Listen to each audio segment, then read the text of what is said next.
Hello friends, welcome to path of study 2.0। Friends, Bharat की संसद राष्ट्रपति, लोकसभा और राज्यसभा से मिलकर बनी हुई है। इस वीडियो में हम राष्ट्रपति के टॉपिक को डिटेल में डिस्कस करने वाले हैं।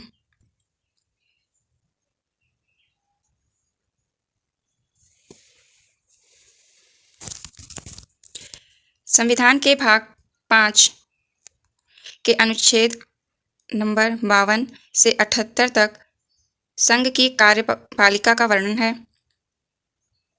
संघ की कार्यपालिका में राष्ट्रपति, उपराष्ट्रपति, प्रधानमंत्री, मंत्रिमंडल तथा महान्यायवादी शामिल होते हैं। राष्ट्रपति भारत का राज्य प्रमुख होता है। वह भारत का प्रथम नागरिक होता है। यहाँ पे question answer one liner form में दिए गए हैं। पहला क्वेश्चन दिया है, भारत का एक राष्ट्रपति होगा। यह किस आर्टिकल में है? आर्टिकल नंबर 52 में है।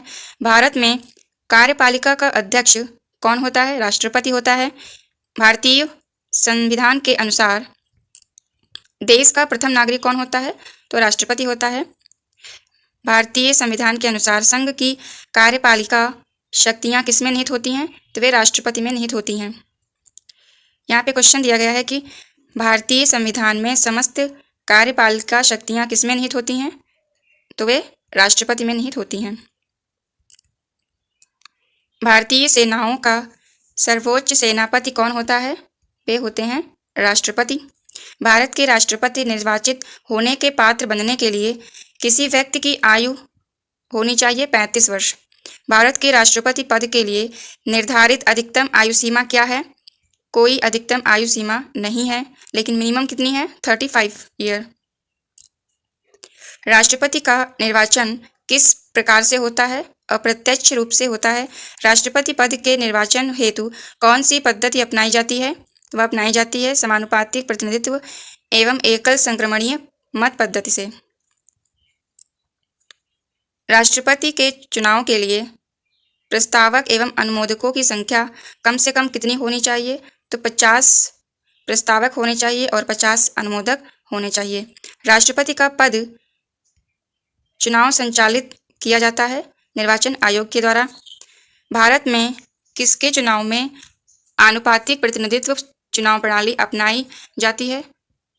तो वह राष्ट्रपति के चुनाव में यह प्रणाली अपनाई जाती है। राष्ट्रपति चुनाव संबंधी मामले किसके पास भेजे जाते हैं? तो वह उच्चतम न्यायालय के पास भेजे जाते हैं।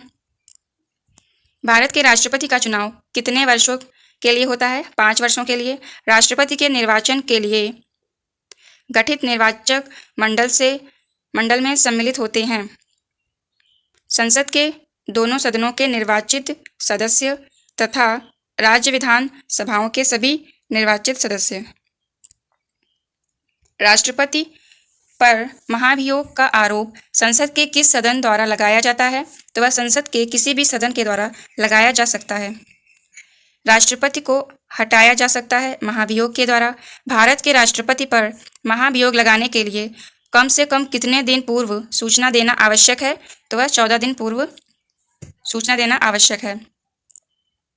भारतीय संविधान के किस अनुच्छेद के तहत राष्ट्रपति पर महाभियोग लगाया जाता है?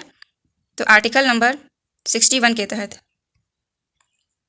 जब राष्ट्रपति मृत्यु, त्यागपत्र, पदच्युति या अन्य कारणों से अपने कर्तव्यों को नहीं निभा पाता तो उपराष्ट्रपति कितने समय तक राष्ट्रपति के रूप में कार्य कर सकता है? तो वह केवल 6 माह तक राष्ट्रपति के पद पर रहकर काम कर सकता है। राष्ट्रपति को कौन पद और गोपनीयता की शपथ दिलाता है? तो भारत के मुख्य न्यायाधीश दिलाते हैं। राष्ट्रपति अपना त्यागपत्र किसे सौंपता है? उपराष्ट्रपति को। यहाँ क्वेश्चन दिया गया है, जब राष्ट्रपति को अपने पद से इस्तीफा देना हो तो वह त्यागपत्र किसे संबोधित कर प्रेषित करता है? किसे करता है? उपराष्ट्रपति को। भारतीय राष्ट्रपति के सर्वसम्मति से चुने जाने का अभी तक एकमात्र उदाहरण है, तो वह है नीलम संजीव रेड्डी। स्वतंत्र भारत के प्रथम राष्ट्रपति किस राज्य से थे? तो वह बिहार से थे। यहाँ पे राष्ट्रपति की शक्तियाँ दी गई हैं और किस शक्ति में कौन कौन सी प्रावधान संविधान में दिए गए हैं उसके बारे में बताया गया है। पहली शक्ति है कार्यकारी शक्ति, जिसमें संपूर्ण शासन राष्ट्रपति के नाम पर होता है। मंत्रिमंडल का निर्माण, नियुक्तियां तथा पद मुक्त करने की शक्ति तथा विभिन्न आयोगों के गठन की शक्ति राष्ट्रपति के कार्यकारी शक्तियों में आती हैं। इसके बाद विधायी शक्तियां हैं। इसमें संसद का अभिन्न अंग संसद का अधिवेशन बुलाने तथा लोकसभा को भंग करने की शक्ति शामिल है। इसके अलावा संसद के दोनों सदनों के सदस्यों के मनोनयन की शक्ति, प्रतिवेदन प्रस्तुत करने की शक्ति, राष्ट्रपति की पूर्वानुमति तथा राष्ट्रपति की वीटो शक्ति शामिल है। वीटो शक्ति में पूर्ण वीटो, निलंबनकारी वीटो या जेवी वीटो शामिल है। अध्यादेश जारी करने की शक्ति भी विधायी शक्तियों में शामिल है। इसके बाद सैन्य शक्तियां हैं। इसमें तीनों सेनाओं का सर्वोच्च सेनापति राष्ट्रपति होता है। न्यायिक शक्तियों में न्यायाधीशों को नियुक्त करने की शक्ति, क्षमादान की शक्ति। क्षमादान की शक्ति में क्षमा, लघुकरण, परिहार, विराम और प्रविलंबन शामिल हैं। इसके बाद वित्तीय शक्तियां दी गई हैं। वित्तीय शक्तियों में धन विधेयक और बजट प्रस्तुत करना, आकस्मिक निधियों पर अधिकार, वित्त आयोग की नियुक्ति तथा कंट्रोलर व ऑडिटर जनरल की नियुक्तियां शामिल हैं। राजनयिक शक्तियों में विदेश कार्य शक्ति का संचालन, अवशिष्ट शक्तियों में संविधान के विभिन्न उपबंधों में विक्री शक्तियां शामिल हैं। आपातकालीन शक्तियों में या आपात शक्तियों में युद्ध, विदेशी आक्रमण अथवा सशस्त्र विद्रोह की स्थिति या इनकी आशंका की अवस्था में उत्पन्न संकट की घोषणा, राज्यों में संवैधानिक तंत्र की विफलता जिसे राष्ट्रपति शासन कहते हैं तथा वित्तीय आपात की घोषणा का अधिकार शामिल हैं। नेक्स्ट क्वेश्चन दिया गया है, कौन लगातार 2 बार राष्ट्रपति चुने गए थे? तो वे चुने गए थे डॉक्टर राजेंद्र प्रसाद। भारतीय संविधान का कौन सा अनुच्छेद राष्ट्रपति के पद के लिए पुनः निर्वाचन के योग्यताएं निर्धारित करता है? अनुच्छेद 57। वित्त बिल के लिए किसकी पूर्व स्वीकृति आवश्यक है? तो राष्ट्रपति की स्वीकृति पहले से आवश्यक होती है। भारत के किस राष्ट्रपति की मृत्यु कार्यकाल पूरा करने से पूर्व हो गई थी? डॉक्टर जाकिर हुसैन की। किसी भी अभियुक्ति की फांसी की सजा को बदलने या कम करने का अधिकार किसे दिया गया है? तो वह राष्ट्रपति को दिया गया है। लोकसभा एवं राज्यसभा में राष्ट्रपति द्वारा मनोनीत सदस्यों की कुल संख्या कितनी है?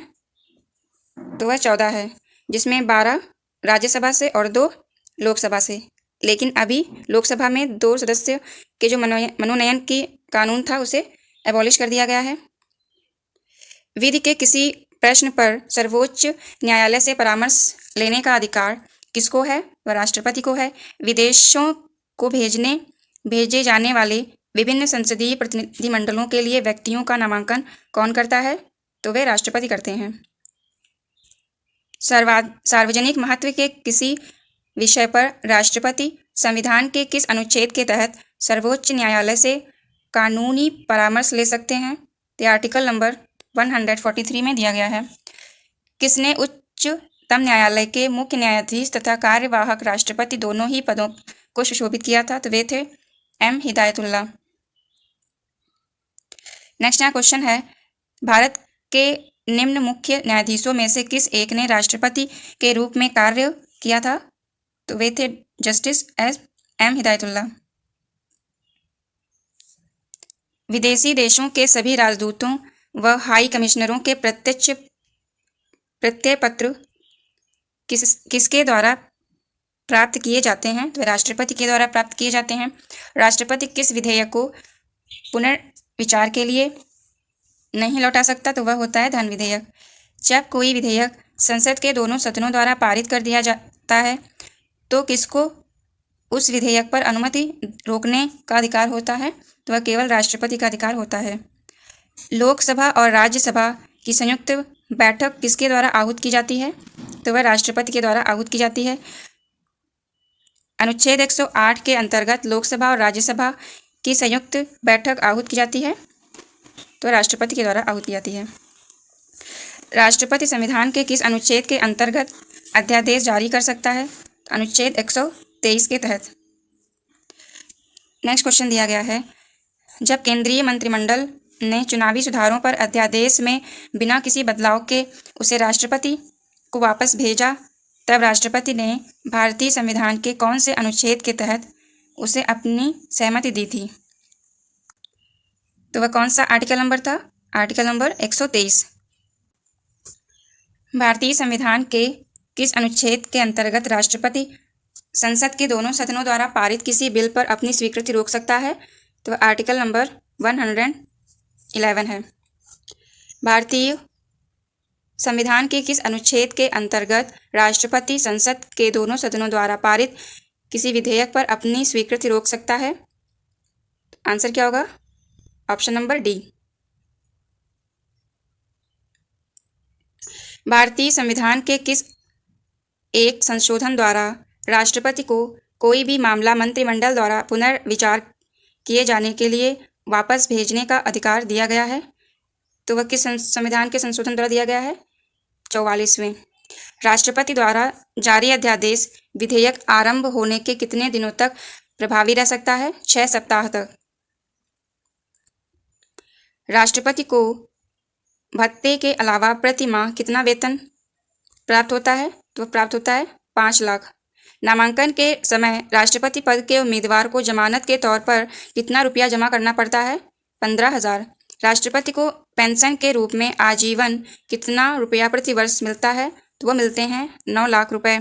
भारत के राष्ट्रपति ने जिस एकमात्र मामले में वीटो शक्ति का प्रयोग किया था, वह मामला कौन सा था? भारतीय डाकघर संशोधन अधिनियम। राष्ट्रपति को लोकसभा में किन 2 सदस्यों को मनोनीत करने का अधिकार है? तो वह अधिकार है एंग्लो इंडियन को। राष्ट्रपति और उपराष्ट्रपति की अनुपस्थिति में कौन कार्यभार ग्रहण करेगा? सर्वोच्च न्यायालय के मुख्य न्यायाधीश।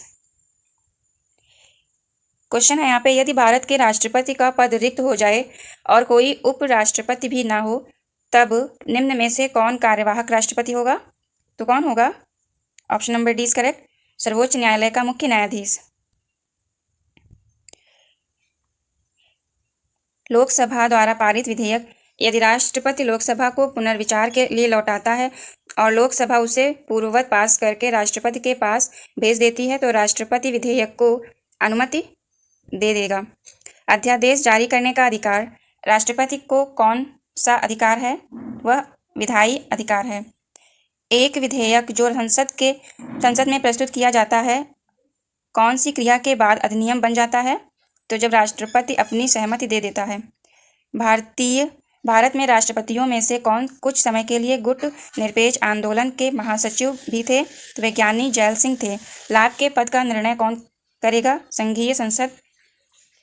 किसी भौगोलिक क्षेत्र को अनुसूचित क्षेत्र घोषित करने का संवैधानिक अधिकार किसको है? राष्ट्रपति को। युद्ध के घोषणा या शांति का फैसला करने में कानूनी रूप से सक्षम है राष्ट्रपति। एक ही व्यक्ति को कितनी बार भारत का राष्ट्रपति बनाया जा सकता है? तो ऐसा कुछ वर्णन भारत के संविधान में नहीं है, अर्थात अनेक बार। भारत के पहले राष्ट्रपति के रूप में डॉक्टर राजेंद्र प्रसाद का चुनाव किया गया था संविधान सभा द्वारा। भारत के प्रथम राष्ट्रपति कौन थे? डॉक्टर राजेंद्र प्रसाद। स्वतंत्र भारत के प्रथम राष्ट्रपति कौन थे? इसका आंसर आप लोग कमेंट बॉक्स में दीजिए। भारतीय गणतंत्र का वह कौन सा राष्ट्रपति था जो सदा भारतीय धर्मनिरपेक्षता को सर्वधर्म समभाव कहता था? डॉक्टर एस राधाकृष्णन थे। भारत सरकार का संवैधानिक अध्यक्ष कौन है? राष्ट्रपति। यदि भारतीय उपराष्ट्रपति अपना पदत्याग करने का निर्णय लेते हैं, तो वे अपना त्यागपत्र किसे संबोधित करके लिखेंगे? राष्ट्रपति को। भारत में राष्ट्रपति राज्यसभा के कितने सदस्यों को मनोनीत कर सकता है? तो वे 12 सदस्य हो सकते हैं। राष्ट्रपति भवन को डिजाइन किया गया था एडविन ल्यूटियंस के द्वारा। किस अनुच्छेद के अनुसार भारत के राष्ट्रपति द्वारा राष्ट्रीय आपातकाल की घोषणा की जा सकती है? तो अनुच्छेद 352 के तहत। निम्नलिखित में से किनकी नियुक्ति भारत के राष्ट्रपति द्वारा की जाती है? इसका आंसर आप लोग कमेंट बॉक्स में दीजिए। फ्रेंड्स वीडियो पसंद आई हो तो लाइक करिएगा। Thanks for watching. जय हिंद।